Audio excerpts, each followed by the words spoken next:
today, so I'll kick things off. I want to say first and foremost, everyone, hello. Welcome to our pre-Pride Month webinar. We're here in preparation of Pride Month, and we're here to talk about creating safe spaces. And this is just our blueprint for inclusivity as we walk forward into Pride Month and beyond throughout the year. So I am Cassidy Ford. I am a proud member of the Pride Franchise Leadership Council. I am your moderator, as we said, and I just want to start with a quick personal note. And I'm going to read some of this because it's very important. Normally, I would just fly and go, but I want to make sure that I get this perfectly correct. Okay. So my personal note to you is that we are here in celebration of Pride Month in June, but this is also a very special time for me because it is currently Tourette Awareness Month. I live with Tourette syndrome, and it's something that I openly talk about because I believe that intersectionality is extremely powerful. When we create safety and belonging for one community, in my case, the disability community, we're often creating it for others too. And we may not even realize that we're doing that. So today's conversation is about the LGBTQIA plus community and preparing for Pride Month, but it's also about something much, much bigger, the ripple effect of authenticity. I believe in this with my whole heart because when you show up as your full self, you're giving everyone around you permission to do the same thing. And when you create a space where someone feels to be safe with who they are, you're not just doing a good thing, you're doing a necessary thing. Like I said, I believe that this is so important. So this is important for your team, your family, your franchise, and your future. Now, that is why we are here today. We are here to listen, to set a tone for today. This is a listening room, a safe space. We're here to learn. We're here to get real. We're so honored to be joined by three incredible leaders today, Jenny Nguyen, Lee Braun, and Chris Rollins. They aren't just talking about inclusivity, they are living it. They've built brands, businesses, and communities where people can breathe, belong, and be seen. So they're not here just to share their stories today, but to help each of us understand how we can create safer, more inclusive spaces at work, at home, and in our everyday lives. I want to say a personal thank you for everyone that is showing up here today. You belong in this room. I will look directly at you, and I want you to look directly at me in this camera. You belong in this room, and we are so glad that you're here.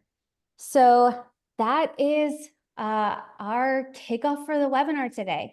I am so excited to be able to have this conversation with all of you. I wanted to just kind of get started and let you introduce yourselves. Again, for those of you all who don't know me, I'm Cassidy. I'm with EverSmith Brands. I'm Director of Franchise Development for EverSmith. But Lee, why don't we kick off with just quick introductions around the room?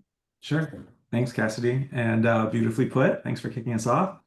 My name is Lee Braun. I'm the CEO and founder of Perspire Sauna Studio. We're an infrared wellness spa with locations across the country. I think we're in 27 states now. My pronouns are he, him, and fun fact about me, I'm from Michigan. Grew up there from Ann Arbor, but I live in Southern California now. And yeah, happy to be here speaking about this. Very cool. Jenny. Amazing. Thank you so much. What a kickoff. I'm really glad you went with Lee Braun instead of me after you, because I was like, I'm not following up you, Cass. My name is Jenny Nguyen. I'm the founder and CEO of the Sports Bra. We are a sports bar here in Portland, Oregon, the first of its kind on the planet, 100% dedicated to showing, supporting, and promoting girls and women in sports. Very happy to be here. Welcome, Jenny. And hey, Chris. Hey, Cassidy. Hey, everybody. Let me first also say it's so nice to see all your faces. Oftentimes we do these webinars and you're just speaking into a camera without seeing people's faces. So thank you for being on camera. It makes this a lot more interesting. My name is Chris Rollins. My pronouns are he, him.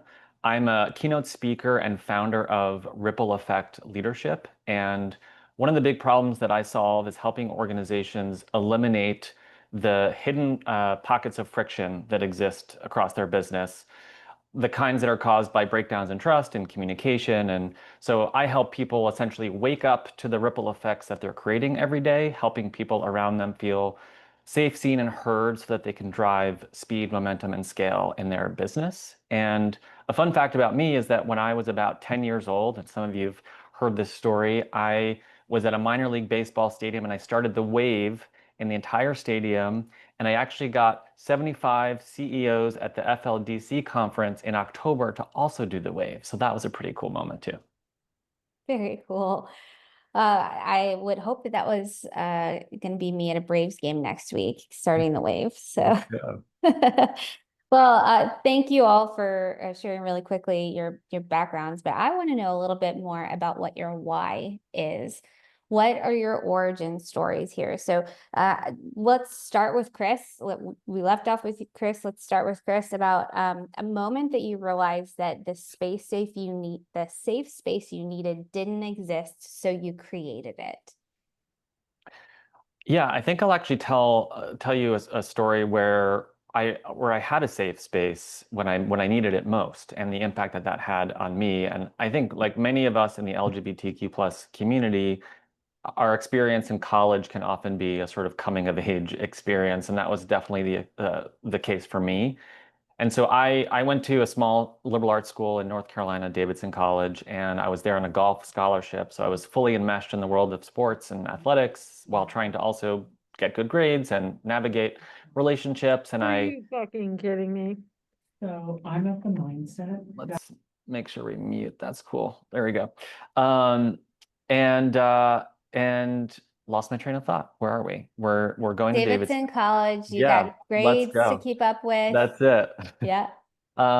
So yeah, I had one of those moments where I was literally sitting in my dorm room having a conversation with this guy I had met freshman year, became a really fast friend, and I just completely stopped listening to what he was saying, and I was just like enamored by him, and I was like, what the heck is happening to me? And long story short, I'm sitting there having dinner with my dad a few months later, having sort of accepted the fact that I'm gay and having the moment where I need to tell my dad. And to my surprise, in that moment, when I come out to my dad, he basically says, I'm so proud of you, and how awesome that was. And it was such a powerful moment for me that I wasn't expecting, that created a huge ripple effect in my life. And that's the message I bring back to organizations, is how each of us, regardless of our role or title, can create that safe space for others to create that ripple effect for them too.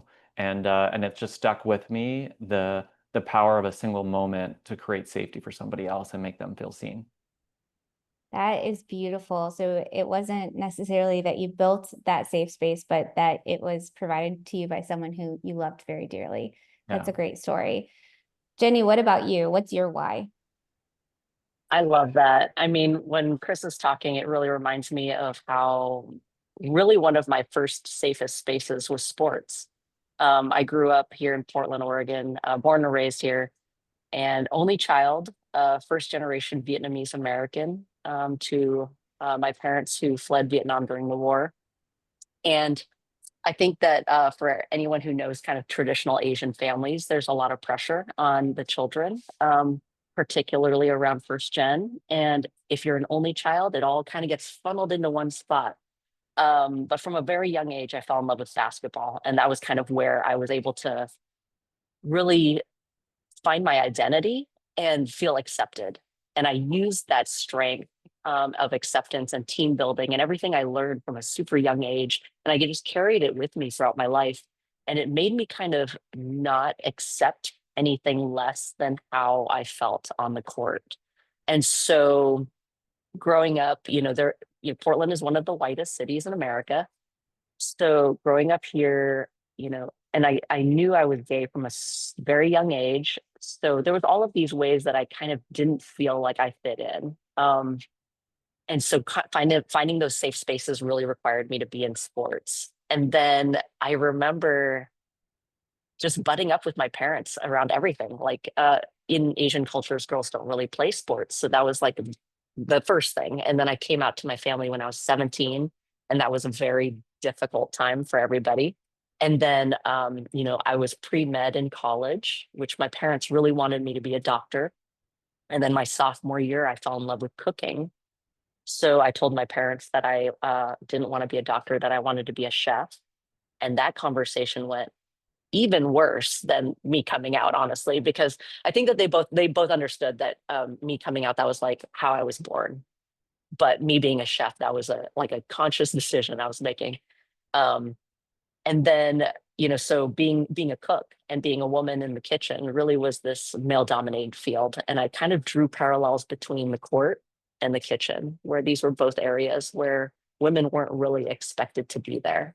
And so I kind of blended those two things together when I came up with the idea of the sports bra. And I did that in 2020, and I was 40 years old. And by that time, I told my parents my idea, and they were like, not about it. It was like at every apex moment of my life, my parents have been like a pushing against me force, but kind of like Chris, maybe not as abrupt as that acceptance. They did eventually fully accept me, and I really think that that is a giant privilege that not very many people have. And so I kind of want to lean into just that part of my story, is that my parents always did eventually come around. Um, and that when I created the sports bra, a lot of it has to do with, you know, not just for folks who are privileged like myself, who have support and love, but for all the folks that don't, and give them that space where they can feel that, whether it's their family or chosen family. That's a beautiful story as well, just in the sense, I mean, kudos to you for persevering and following your passion and getting to that point with your family. That's great. Lee, share with us your why. Yeah, for sure. I also love that Jenny just said about her parents being an opposing force. I'm sure that like made you stronger and like even like conquer even more. I can relate with a little bit of that. I think for me, there's like two things that kind of keep coming up in these discussions, and it's this idea of inclusion and this idea of authenticity, and how those weave together for me is like I'm from Michigan, 20, 30 years ago, maybe not the most, forward thinking, very conservative kind of place to grow up. And so, grew up being confused about my sexual identity. Now I'm a proud gay man, but growing up, that was not always the case. Um, and then to kind of compound things, I went into kind of the family business, which is construction management. And so I got to work on some really amazing projects, right out of college. But, in the job site trailer, that's not a very a common thing back in 2008, 2009 to talk about, your sexual identity and things like that.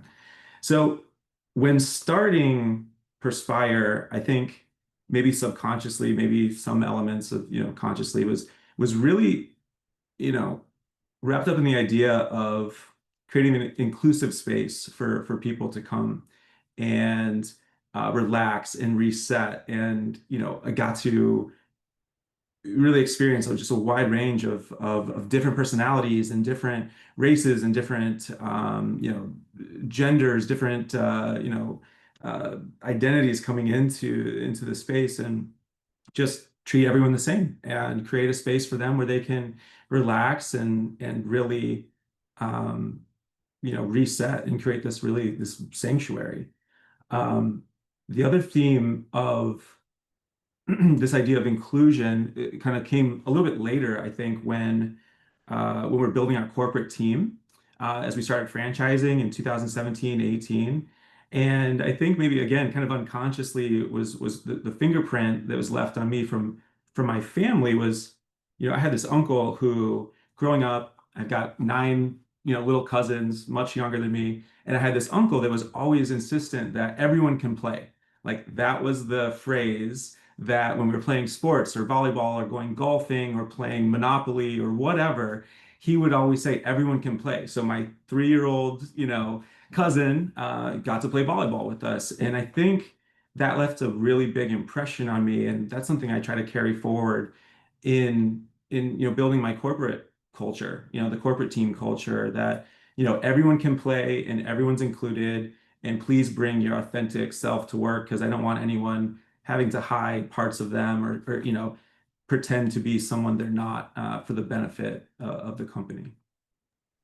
I think Lee jumped ahead and he saw my next question because the next question that I had for you is just how in your brands, in your leadership, in the way that you coach people, how do you make an intentional decision or an intentional effort to create an inclusive space?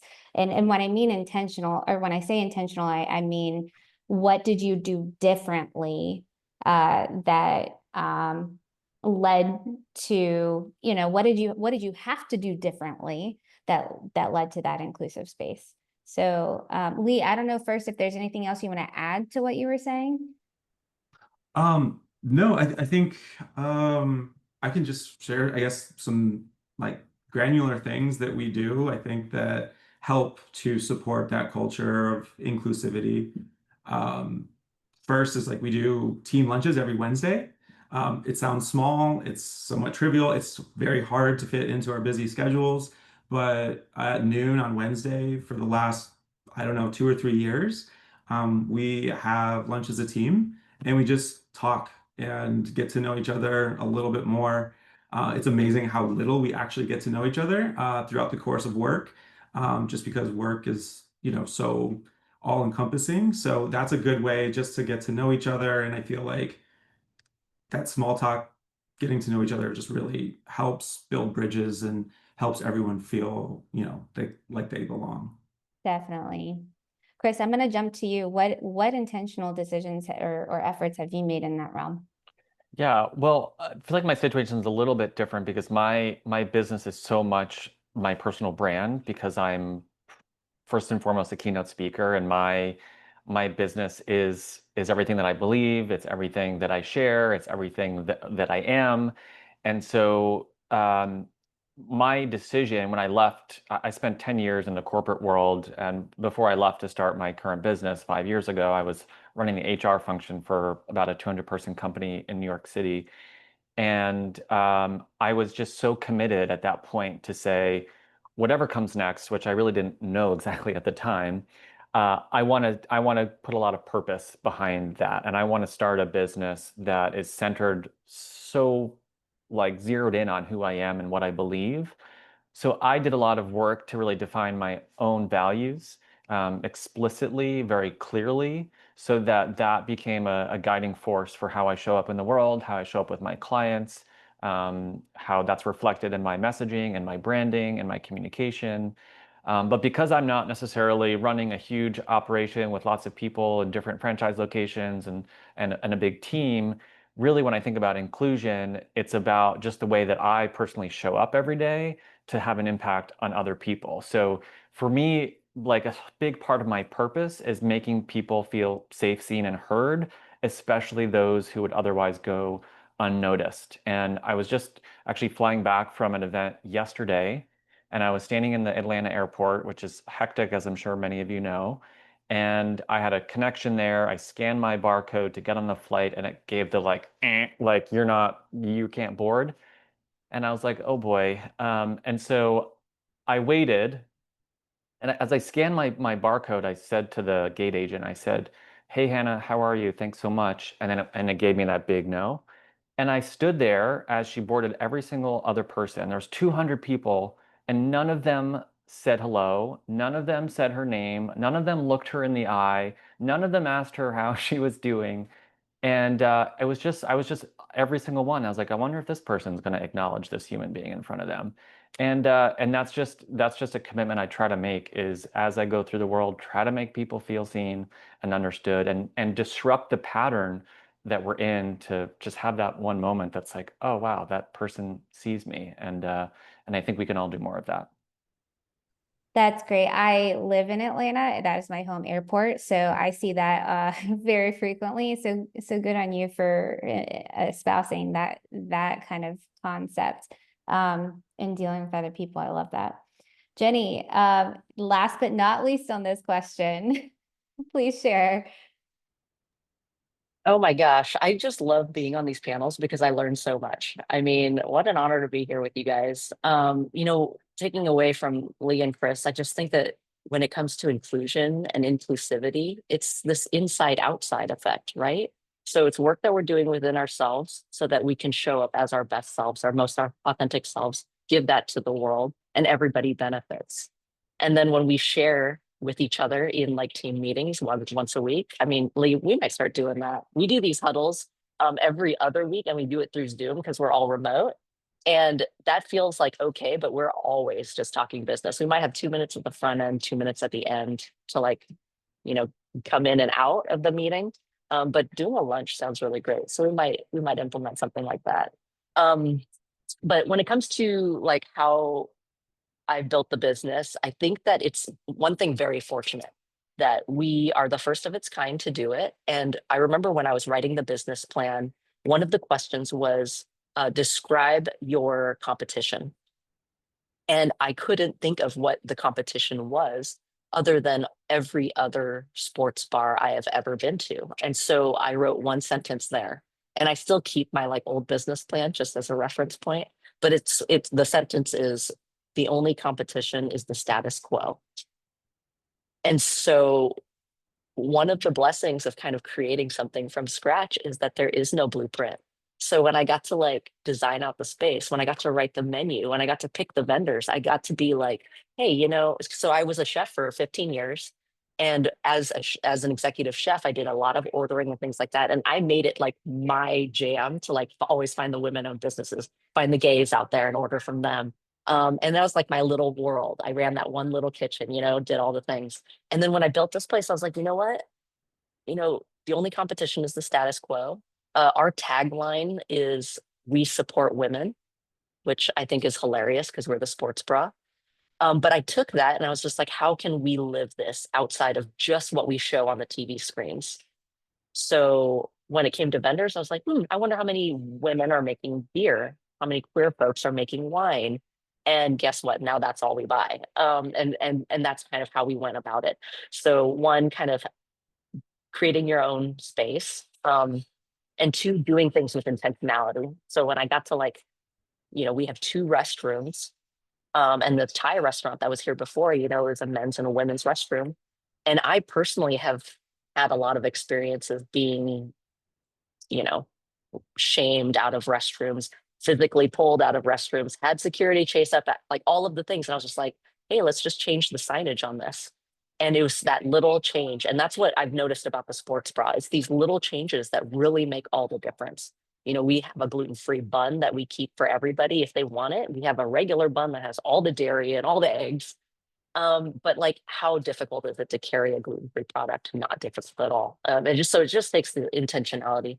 And one thing that I've found is that when you talk about inclusive spaces or places where people feel seen, there is this full being sense to it. So folks come in here and they're like, I've never been in a place that was dedicated to women's sports. I love all of this. And then they open the menu, and if they're celiac, we can feed them. There's a bunch of food on there that they can eat. And so there's a lot of different levels to being seen, represented, included. And a lot of that is a learning process too. That's a whole other part of this, is that, you know, I didn't open the doors and everything was set. It was just lots of learning, listening, and then trying to navigate how best to make people feel held, right? So yeah, I think there's a blessing in writing the blueprint and just kind of paving your own path, as difficult as it can be. But being intentional has been a really big part of my learning process, on how to move through creating the business and talking with my team.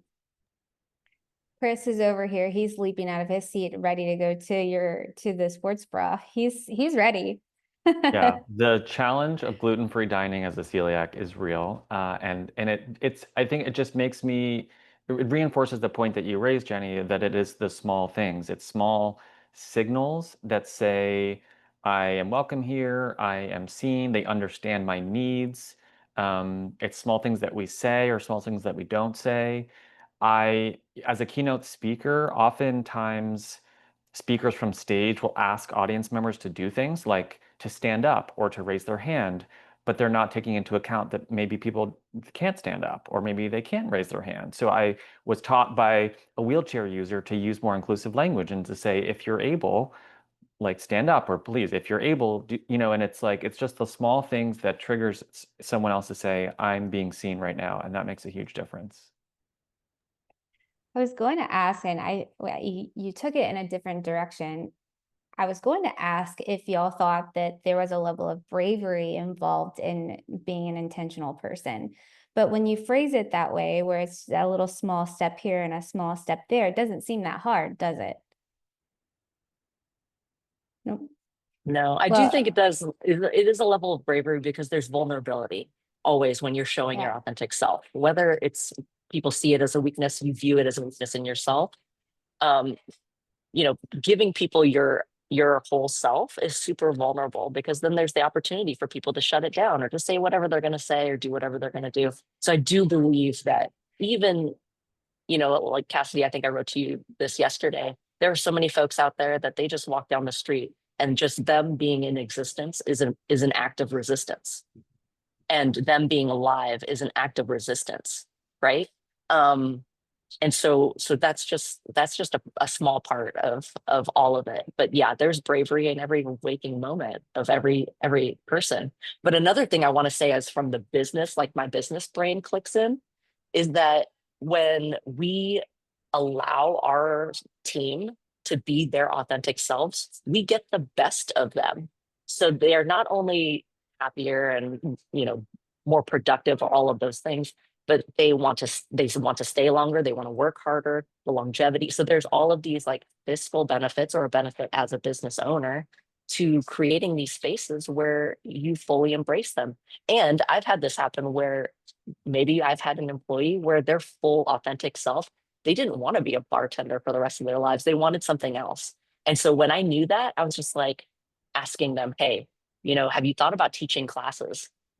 We can, if you want to go part-time, you can teach part-time classes. You don't have to bartend all the, and then you can kind of work. And then that is another way to be supportive. So it doesn't have to be super selfish. It can be, just beneficial to everybody. Yeah. Yeah, I from a business standpoint, let alone just being a good human, but from a business standpoint, getting and having great, open and honest conversations with your team is how you move mountains, and how you build their careers, but how you also build the business. And so from a business standpoint alone, uh, making sure that people are bringing their open and honest selves, that they feel that they can share anything with you as their manager, as their leader, and ultimately trust that you're going to help them get to where they want to go, whether that's with you or not, it's just good business sense, on top of being very rewarding and fulfilling, and having deeper, stronger connections with people. So I feel like, to build on what Jenny said, it's just like, it's it's just good business to have hospitality, taking care of your people. Like, those are the people that we want running our businesses, in the hospitality industry, and we expect that of our team. So we have to provide that space for them to do that too. I think further to the business conversation, like I certainly, and I think most of the people certainly on this panel and in this webinar, feel it in our bones that this is impactful for business, helping people be who they are and bring their best selves. But there is a company called Quantum Connections, a research company that just did an awesome report this March. They surveyed 12,000 employees in the US across 49 different industries. And one of their main questions was, on a scale of 1 to 10, how seen and heard do you feel by your direct supervisor? And they're creating this score, they call it the Net Connected score, to help evaluate the impact of being seen and heard at work. And they found, unsurprisingly, that 55% people who are seen and heard by their direct supervisor are 55% more likely to share new ideas, 44% more likely to take calculated risks. And they found that workplaces that are more connected versus disconnected, workplaces where people felt seen and heard are 38.7% more profitable than disconnected workplaces. So it is not just a feel-good measure, it's something that has a real impact on the business. And we've known that, but there's great new research that's supporting it too. So just one last, but we've taken a half step towards that, Chris, and that's really awesome to hear. on our quarterly like employee reviews, it's, do you feel comfortable bringing your open and honest, authentic self to work? And then that is a great discussion point for if that is a neutral or no, like let's get into that, and then we can start to uncover, what's driving that maybe or that no, because that there's something else there, and it's definitely tied to affecting your business. So it's yes, love to hear that there's some quantitative results for what we all feel. That's actually, y'all are a dream panel because you just keep, you know what's coming next. The whole goal of us being here today is to take away something practical. So an everyday scenario or a script that would be helpful for an ally, right? In a situation where we want to create this inclusive, safe space. What are some practical takeaway, a literal script or scenario that you could give an ally here in this group to create that inclusive space? And I'm going to go with Chris, because you already kind of started digging into that a little bit. Well, the conceptual piece of this first that I think is this like mindset shift is shifting from what I call siloed thinking to ripple effect thinking. And we talk a lot about silos in business where marketing isn't talking to sales and sales is out of touch with HR and so on and so forth. But I think it also happens in individual relationships where you get so narrowly focused on your own tasks, your own goals, your own agenda, that you're not thinking about the invisible ripple effects that you're making when you show up, when you communicate, the energy that you bring. So ripple effect thinking is having this keen awareness that your words, your actions, your decisions, the energy that you bring into a space has far-reaching consequences beyond what is immediately apparent. And so there's some practical shifts that we can make. So the default, I think, is siloed thinking. So the default is in a situation is to make assumptions. Like someone's late to work, they're consistently late for work. So we make assumptions about what's going on there. But the ripple effect way of thinking about that is that we explore the root cause. So what's actually going on here? Creating space for curiosity. In a siloed mindset, we jump to conclusions. But in a ripple effect mindset, we reserve judgment. In a siloed mindset, we're tackling the presenting problem that's right in front of us. But in a ripple effect mindset, we're really trying to understand what's going on. And so I really encourage people to bring awareness and create a little bit more space between their sort of reaction, the situation, and how they're going to respond and how they're going to think about it. And the way that I prompt folks to do that is through 5 key skills. And this is not easy, but it takes practice. And it's vulnerability, which we've talked about a little bit already today. It's kindness, it's curiosity, it's empathy, and it's humility. And if we can use those 5 skills as a filter through which we communicate, through which we show up with each other, that's going to have that ripple effect that we want, the kind of positive ripple effect, versus the siloed thinking where that's an energy drain. It creates a negative ripple effect. It slows things down. It creates friction in the business. But if we can practice showing up with more empathy, with more curiosity, humility every day, then that's going to ultimately speed things up and create spaces where people feel seen and heard. Amazing. Jenny, as far as the ripple effect goes, what tools have you used in your business or in your life to create that positive effect?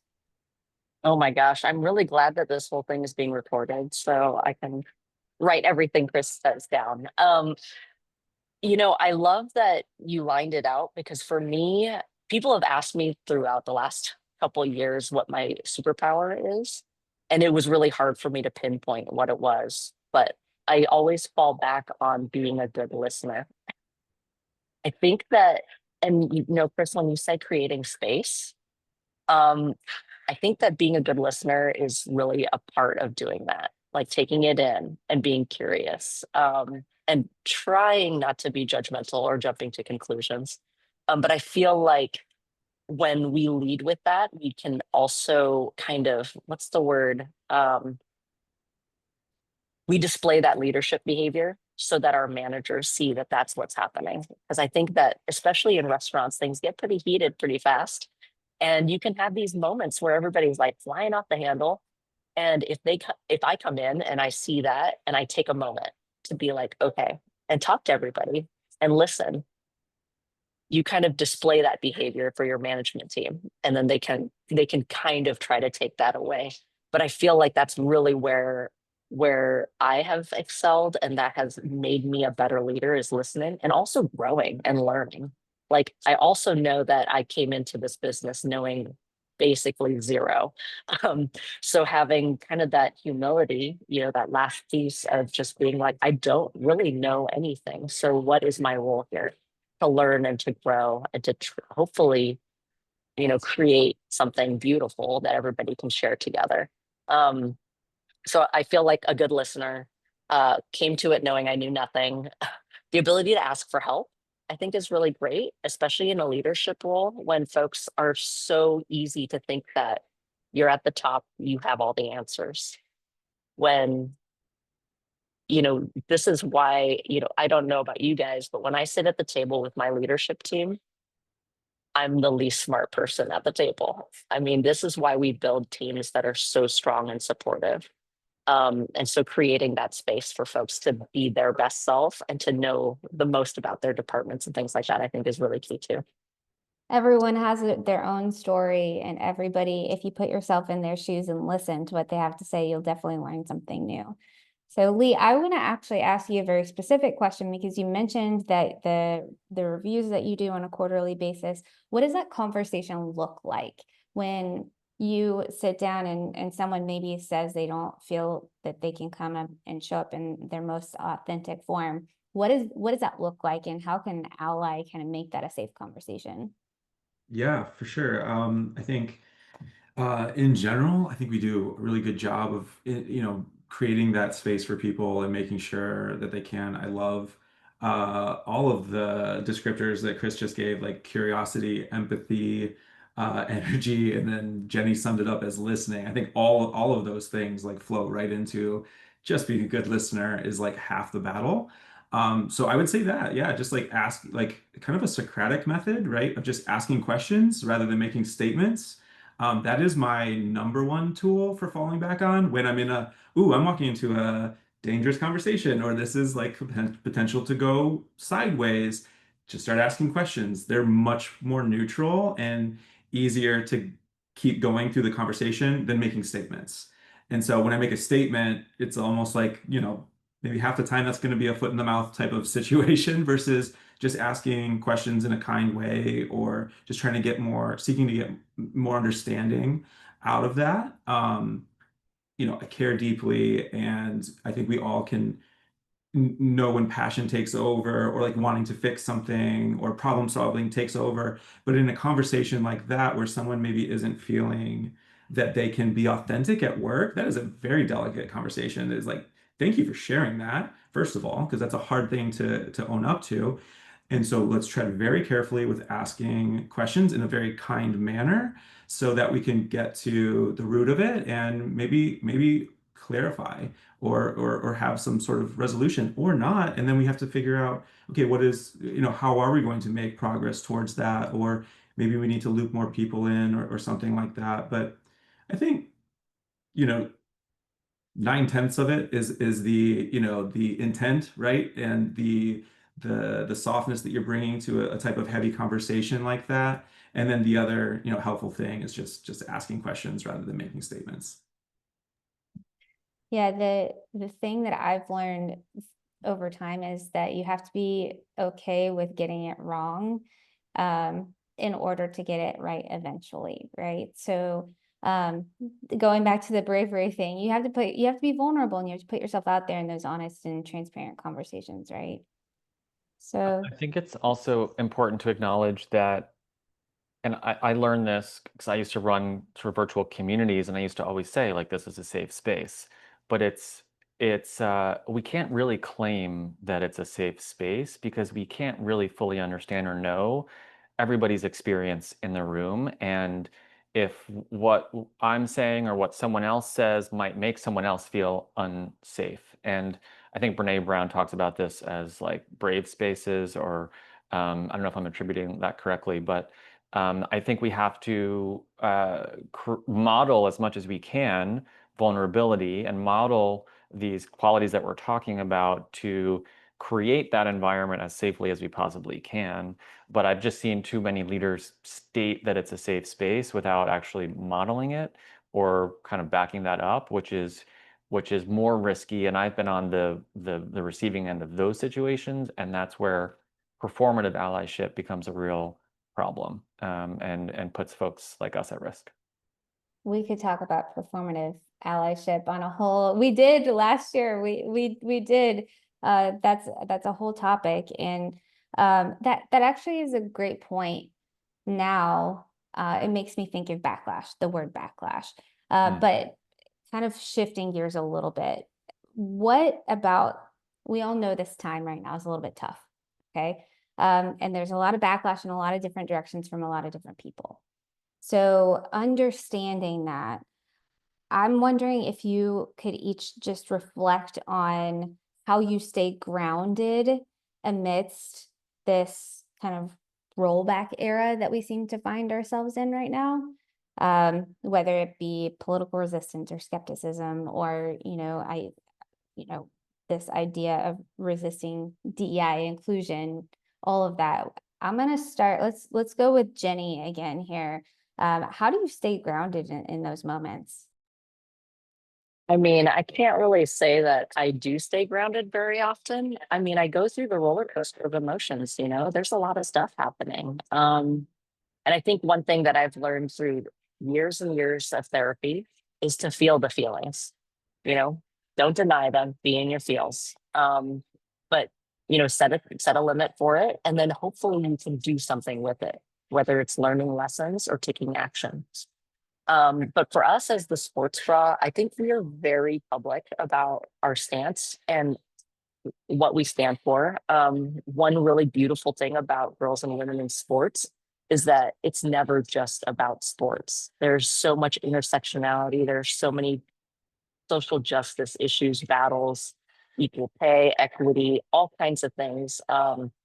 We talk about the studies that are done on female athletes. We talk about menstruation and how very little people know about that and sports.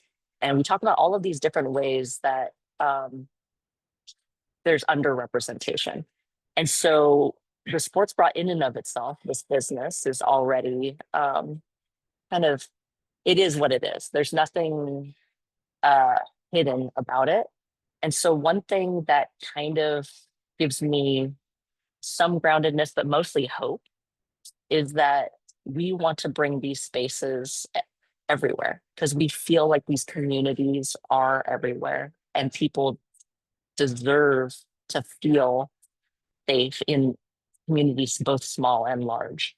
And so when we're talking about, the political climate, there are these hotbeds of what we would consider very dangerous areas. And in those dangerous areas are people, people who need these safe spaces or places that they feel included and represented. And do we do business in those places? These are conversations that we have on a daily basis, me and my team. And the ultimate answer is yes. We go where we're needed. And we think that there is a positive impact in that. Is it safe for us? Is it all of these things? I mean, I'll be the first to tell you, when we opened here in Portland, and Portland, Oregon, we're an island of blue, right? We had our window broken a couple times. So we had a couple death threats on the phone machine. I had literally those ransom note cut out letters from magazines come into the mail. And these were things that, petered out over time. But at the beginning was real heavy and real hard. But what happens when you rock the boat? What happens when you turn the status quo on its head? People are going to get riled up, right? And so it's not our first go around. And so I guess it's not really grounding, but I feel empowered by the folks that have reached out to us who believe that their small town in their red state, they want to bring the sports bra there as we franchise out. And that to me is it. I wake up in the morning, I drink a cup of coffee, I'm for it. I'm all for it. And like I have my parents and they worry about my safety. They're like, Jenny, we're afraid for your safety because you're so public, all of these things. And I'm like, I hear you. But also like there's no other way I'd rather be out in the world. So I think that thanks to the brand and how strong of a presence we have around LGBTQIA plus, around BIPOC, around a bunch of underrepresented communities, we can carry that kind of as a badge of honor. And if it makes us a target for things, it makes us a target for things. But like, there's no beating around the bush with the sports bra, no pun intended. But yeah, so that's kind of how the way I see it. So it's not really grounding. It's mostly just like the driving force. Like I'm pumped. Right. Yeah. That may also be the best moment of this webinar. So I love it. So, and I also love go where you're needed, and you can't be an ally. You can't be a part of a community and advocating for that community if you're not going to go where you're needed and be a platform or help amplify someone's voice in that way. Because people need to hear it, right? So totally. And I just want to like say that, almost everybody's like metropolitan cities where there's a WNBA team and an NWSL team. That's where you belong. That's where the sports bar will thrive. And I do believe that that's true, but I also believe these really small communities that absolutely need that space will have an incredible loyalty, an incredible community that we can help create and build at a very, very grassroots level that may or may not be as, whatever that feeling is in a very, very large city. Chris, you're nodding your head. What do you have? You've got something on your brain. I'm just like, I was envisioning the sports bra in Tampa. That's what I was coming to mind. So I was like, we need that here. Thanks for sharing, Jenny, the kind of the struggle and also how you've dealt with it. And I agree that kind of showing up where it's needed is so powerful. I wasn't planning to share this, but one of the moments for me this year, I spoke at a conference, and for those of you that were at FLDC in October, you know that I bring these pebbles with me and I give them out as a sort of like metaphor for the ripple effect, right? And at this particular conference, when it was over, I got an email from somebody who overheard an attendee say that they were afraid to touch the rock. And it was the second of two things that person said that he realized was very homophobic. And that person was literally afraid to touch the rock because I had passed out that rock as a gay man. And I've been quite privileged in my life in terms of my experience as an out gay man. But it was just very eye-opening to hear that there are still people that have that level of sort of fear around our community. And so that really shook me because I get out on stage and tell my story and talk to audiences. And it's a real question for me of then, well, is it too much? Do I need to pull back? Like, how do I show up now in the world? And that definitely rocks you. And I'm not going to say I just like brushed it off and the next day I was fine. But it requires a lot of reflection and resilience and thankfully an amazing community that believe in the work that you do and the message and continuing to show up and have an impact. And I think in a world where it does seem like there are some big problems and a lot that feels out of our control, I think it's important to remember that while you may control less than you like, you influence a lot more than you realize. And I think that's a good takeaway for us to remember that we can still have an impact with the small things every day. That's beautiful. So where do you see that resilience come into play and having that impact in a time of rollback? Yeah, it's hard. It is hard to stay grounded, and those are two very powerful kind of stories for what we are currently dealing with. I would say that my grounding belief and hopeful vision forward is that while the pendulum swings and things are, the headlines are certainly being dominated by anti-diversity, inclusion, etc., the pendulum swings, and if you look at the trajectory that we are continuing to make over the past few decades, I'd say it's a general positive direction. I think 10 years ago, saying the word menstruation on a group call would probably been the first time I heard on a group call that word. So, I mean, from that very fact alone, I'm seeing a very positive direction, because it's not even the first time this week I've heard it on a group Zoom call with a big group. So, I mean, another thought that comes to mind is that none of this is our fault. Chris, it's not your fault that that happened. Jenny, it's not your fault that that happened, but I feel like it is our responsibility to then show people that are afraid of this different thing, be it race, gender, changing, the changing world, right? And through that exposure, once you win someone over, once you share that your story, once they understand this different thing, there's no going back, right? For that individual. And it's just a lot of individual conversations. And I think that that's where movies and TV play a really big role. That's where, gay leaders, trans leaders, female leaders, leaders of a different race getting out in front of everyone.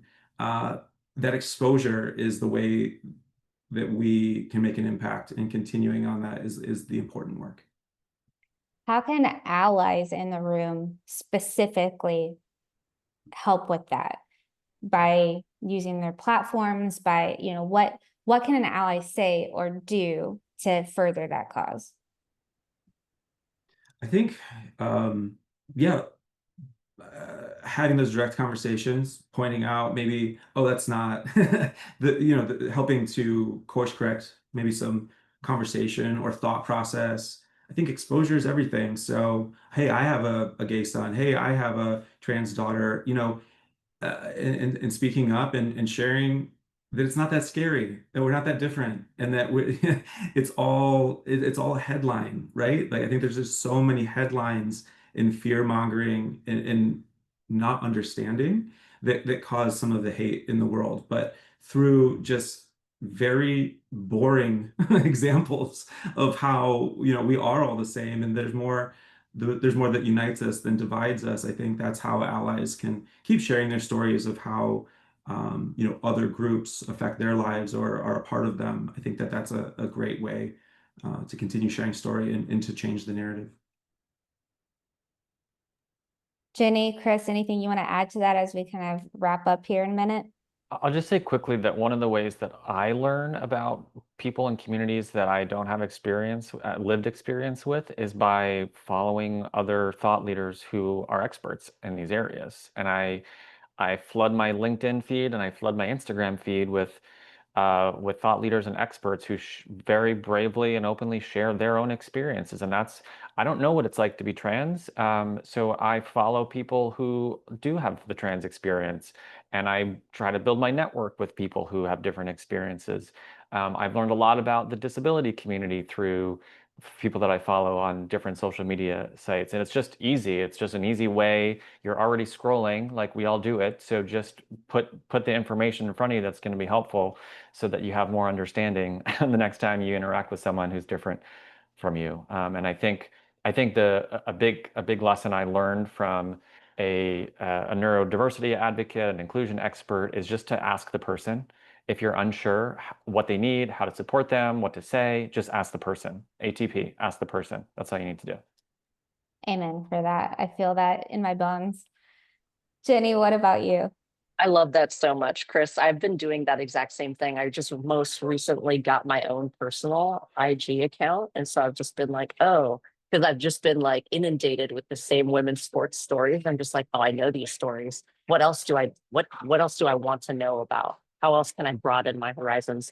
So totally been doing exactly what you said, and it has been awesome.